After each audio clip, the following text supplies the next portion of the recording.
అదేంటి మమ్మీ, అత్తయ్య పేరు వింటేనే విరుచుకుపడే మావయ్య అత్తయ్య చెప్పే వాటన్నిటికీ తలాడిస్తున్నాడు.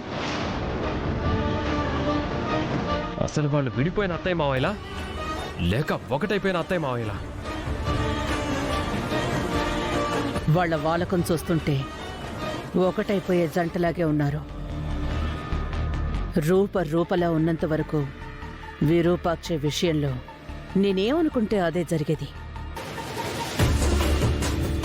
ఆ రూప రుక్మిణిగా మారినప్పటి నుంచి విరూపాక్షి విషయంలో నేనేమీ చేయలేకపోతున్నాను. నేననుకున్నది చెయ్యలేకపోతున్నాను అని నాకు బాధగా లేదు గాని నేను కల్లో కూడా ఊహించనివి జరుగుతుంటేనే తట్టుకోలేకపోతున్నాను. అసలు అత్తయ్య పిలిస్తే మావయ్య ఒప్పుకోవడం ఏంటి మమ్మీ?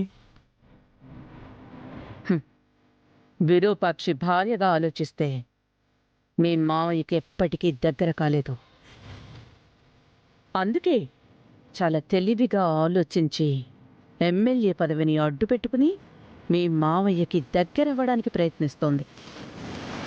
ఇదంతా ఆ రూపారాజుల ప్లానింగ్లో భాగమే.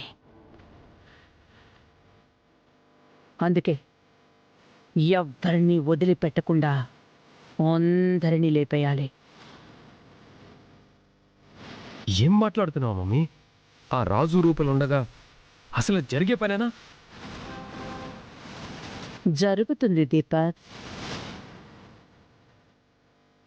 ఇప్పుడెలాగూ పేద ప్రజలకి ఇళ్ల పట్టాలిస్తున్నారు కదా, భూమి పూజ చేసే కార్యక్రమం చేస్తారు కదా, అక్కడే జరుగుతుంది.